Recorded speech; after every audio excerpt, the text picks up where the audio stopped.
Ang matinding pag-atake ng militar ng Israel sa pamamagitan ng mga airstrike sa Iran noong Sabado ng madaling araw, inihayag ng Israel na handa itong magpatuloy sa opensiba laban sa Iran na itinuturing na pinakamalaking taga-suporta ng terorismo sa buong mundo kung magpasyang gumanti ang Tehran. Ayon sa tagapagsalita ng Israel Defense Forces na si Rear Admiral Daniel Hagari, kung magkakamali ang rehimen sa Iran at magsisimula ng bagong yugto ng pag-aalboroto, obligadong tumugon ang Israel. Ipinahayag niya na malinaw ang kanilang mensahe na lahat ng nagbabanta sa estado ng Israel at naglalayong isama ang rehiyon sa mas malawak na labanan ay magbabayad ng malaking halaga. Dagdag pa ni Hagari na ipinakita nila sa ngayon na may kakayahan at determinasyon ang Israel na kumilos ng may katatagan at handa sila sa offense at defense upang ipagtanggol ang estado ng Israel at ang mga mamamayan ng Israel. Pinangalanan ng Israel ang kanilang misyon noong Sabado bilang Days of Repentance, bilang tugon sa pag-atake ng Iran nang humigit kumulang 200 ballistic missiles noong Oktubre 1 sa Israel.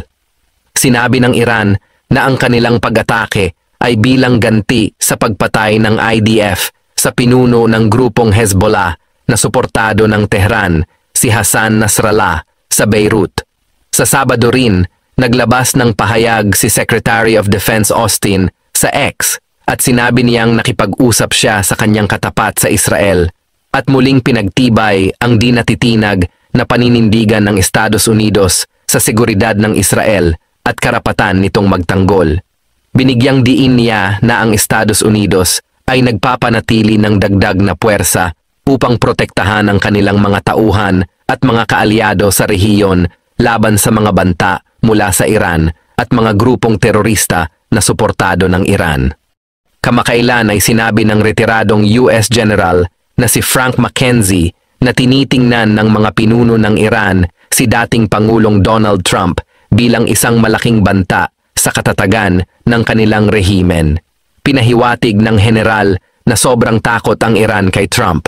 Ang pananaw niya ay nakabatay sa naging reaksyon ng Iran noong panahon ng pamumuno ni Trump, kung saan hinarap nila ang matinding presyur gaya ng mga parusa at pagpatay kay General Qasem Soleimani. Ang mga pulisiya ni Trump ay nakaapekto sa ekonomiya ng Iran at sa mga alyansa nito sa rehiyon, dahilan upang maging mapag-ingat ang kanilang gobyerno. Inaasahan ng mga opisyal ng Iran ang posibleng pagbabalik ni Trump at nagpapahayag sila ng takot sa isang panibagong escalation na maaaring makapagpahina sa kanilang impluensya sa gitnang silangan at magdulot ng panganib sa kanilang katatagan sa loob ng bansa. Binanggit ng general na lalong nagiging desperado ang mga pinuno ng Iran habang nahihirapan silang mapanatili ang kontrol sa gitna ng mga domestic and regional pressures. Sa ganitong konteksto, nakikita nila si Trump bilang natatanging banta sa kanilang kaligtasan na nagtutulak sa kanila na labanan ang kanyang pagiging presidente muli. Ang banta na ito ay nakaapekto sa retorika at mga hakbang ng Iran kamakailan na nagpapakita ng malaking pag-aalala sa posibleng pagbabalik ni Trump sa kapangyarihan.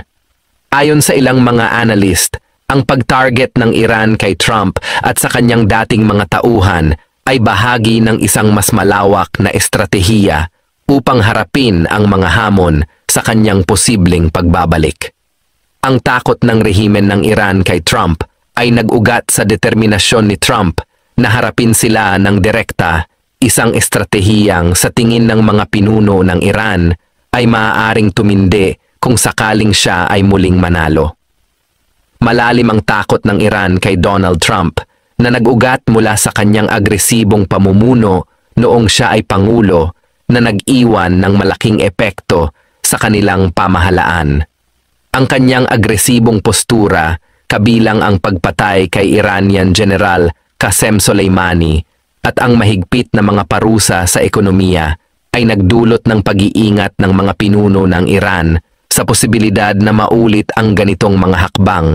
Tinuturing nila si Trump bilang natatanging hindi mahulaan at nakikita ang kanyang posibleng pagbabalik bilang direktang banta sa kaligtasan ng kanilang rehimen. Ang pangambang ito ang nagtutulak sa kanilang pag-iingat habang naghahanda sa posibilidad na muling harapin si Trump. Ipinag-utos ni Pangulong Joe Biden sa kanyang National Security Council na ipahayag sa Iran na ang anumang pagtatangka sa buhay ni dating Pangulong Donald Trump ay ituturing na isang act of war. Ang mahigpit na babala na ito ay isinagawa kasunod ng briefing ng Trump team hinggil sa mga tiyak na banta sa buhay ni Trump. Sa nalalabing araw ng kampanya, humiling ang kampo ni Trump ng paggamit ng sasakyang panghimpapawid ng militar bilang dagdag na proteksyon. Gumastos ang Estados Unidos ng halos $150 milyong kada taon upang protektahan ang mga opisyal tulad ni dating kalihim ng Estado Mike Pompeo at si General Kenneth McKenzie, dating pinuno ng US Central Command, bilang bahagi ng hakbang upang maiwasan ang posibleng paghihiganti ng Iran kaugnay sa pagkamatay ni General Qasem Soleimani noong 2020. Kamakailan, nag-request ang kampo ni Trump ng mga sasakyang panghimpapawid ng militar na may kakayahang magpatumba ng mga misil upang gamitin ng dating Pangulo sa kanyang mga biyahe bago ang halalan. Ang nasabing hakbang ay bilang tugon sa mga natanggap na banta sa kanyang buhay at sa mga opisyal na nag-utos ng nasabing pag-atake noong 2020. Noong Hulyo, nakaligtas si Trump mula sa isang tangkang pagpatay sa kanyang rally. At noong Setyembre naman ay nahadlangan ng Secret Service ang isa pang tangkang pag-atake sa kanyang golf course sa Florida. Naniniwala si Trump na ang mga tangkang ito ay may kaugnayan sa Iran, ngunit hindi pa ito nakumpirma ng mga autoridad. Bilang karagdagang seguridad, humiling ang kampo ni Trump ng paggamit ng mga armored vehicles na karaniwang ginagamit ng kasalukuyang Pangulo, mas mahigpit na flight restrictions sa kanyang mga rally at tahanan, reimbursement para sa mga decoy aircraft at karagdagang pondo para sa Secret Service at lokal na pulisya upang masiguro ang kanyang kaligtasan. Sinabi ni Biden sa mga mamamahayag nitong Biyernes na handa siyang payagan ang kampo ni Trump na gumamit ng mga sasakyang panghimpapawid ng militar sa mga huling yugto ng kampanya. Ayon kay Biden, na inutusan niya ang departamento na ibigay kay Trump ang lahat ng kanyang kailangan na para bang siya ang kasalukuyang Pangulo. Dagdag pa niya, kung pasok ito sa nasabing kategorya, wala siyang magiging pagtutol. Malinaw na hindi ikinukubli ng Iran ang kanilang layunin na mapatay si Trump. Patuloy ang tensyon sa pagitan ng Israel at Hezbollah matapos kumpirmahin ng Israel ang pagpatay sa ilang pangunahing lider ng Hezbollah sa mga serye ng airstrikes sa Lebanon. Sa kabila ng mga pag-atake, nagpatuloy ang Hezbollah sa kanilang paglaban bilang suporta sa Gaza sa gitna ng nagpapatuloy na labanan sa pagitan ng Israel at Hamas. Ayon sa ulat, kabilang sa mga napatay si Hashem Safieddin, itinuturing na posibleng susunod na lider ng Hezbollah matapos ang pagkamatay ng dating lider na si Hassan Nasrallah. Kasama ni Safieddin na nasawi si Ali Hussein Hazima, pinuno ng Intelligence Directorate ng Hezbollah, at iba pang mga opisyal sa isang pag-atake sa Beirut. Isang malawakang operasyon ang inilunsad ng Israel sa Southern Lebanon, kung saan iniulat na higit sa 250 mga fighters ng Hezbollah ang napatay, kabilang ang mga key field commanders. Bukod sa Beirut, sinalakay rin ng Israeli Defense Forces ang mga pangunahing kuta ng Hezbollah sa mga border, dahilan upang mag-evacuate ang libu-libong sibilyan mula sa Southern Lebanon. Ayon sa IDF, patuloy ang kanilang operasyon upang wasakin ang mga pasilidad ng Hezbollah, partikular sa mga lugar na malapit sa border ng Israel at Lebanon. Sa gitna ng mga insidenteng ito, ang mga opisyal ng Estados Unidos at Iran ay nananawagan ng pag-iingat at pagpigil sa karagdagang eskalasyon ng hidwaan. Ayon sa mga eksperto, ang serye ng pagpatay sa mga pangunahing lider ng Hezbollah ng Israel ay nagdulot ng malaking dagok sa operasyon at moral ng grupo. Kapansin-pansin na ang mga nawalang opisyal, kabilang sina Hashem Safieddin at Ali Hussein Hazima, ay may mga natatanging tungkulin sa pangangasiwa ng intelligence at estratehiya ng Hezbollah, kaya't inaasahang maaapektuhan ang kanilang kakayahan sa pagpaplano at pag-atake. Ang pagkawala ng mga leader na ito ay hindi lamang nagpapahina sa kanilang hierarchy, kundi nagpapababa rin ng kumpiyansa ng kanilang mga fighters na maaaring humantong sa mga hamon sa pag-recruit at pagmobilisa. Bukod dito, ayon sa ilang analyst, posibleng magtagal ang organisasyon bago makahanap ng mga kapalit na may parehong antas ng karanasan at impluensya, lalo na sa mga aspeto ng intelligence at pakikipag-ugnayan sa Iran. Ipinahayag ng Foreign Minister ng Iran na hindi daw mag-aatubili ang kanilang bansa na magbigay ng matinding at angkop na tugon sa anumang paglabag sa kanilang pambansang seguridad at teritorial na integridad sa tamang panahon.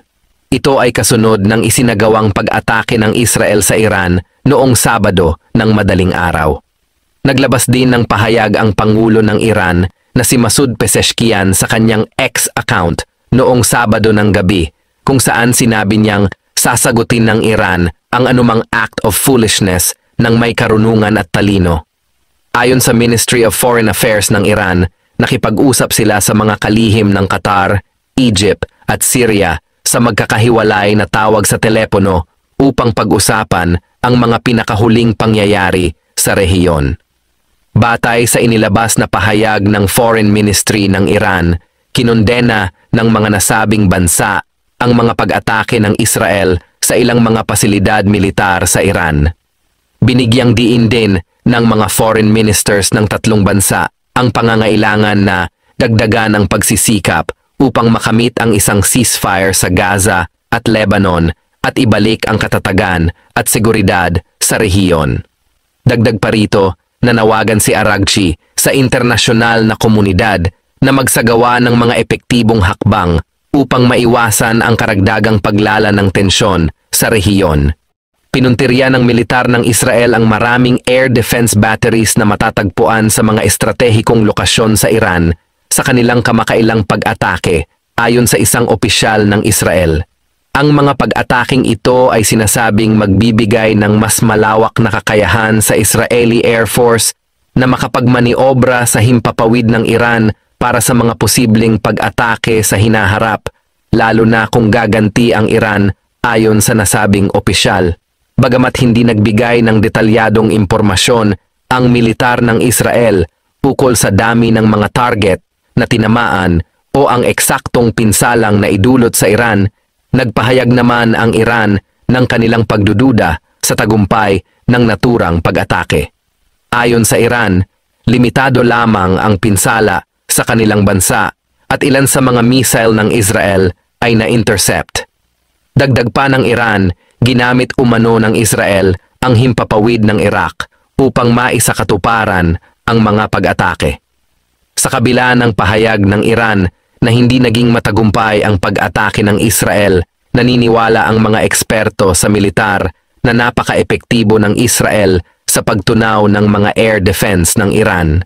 Ayon sa kanila, matagumpay na nawasak ng Israel ang ilang pangunahing sistema ng depensa ng Iran na makakapagbigay sa Israel ng mas malaking kakayahan para sa mga susunod na misyon. Itinuturing ng mga eksperto na ang pagsasabing limitado ang pinsala ay isang paraan ng Iran upang hindi mapahiya at mapanatili ang kanilang imahe sa mata ng publiko.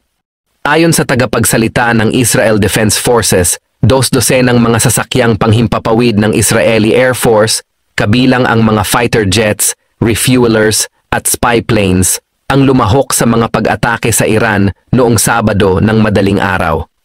Ang malawakang operasyong ito ay bahagi ng patuloy na hakbang ng Israel upang pahinain ang mga estratehikong depensa ng Iran at tiyakin ang kanilang kakayahan para sa mga susunod na misyon sa rehiyon.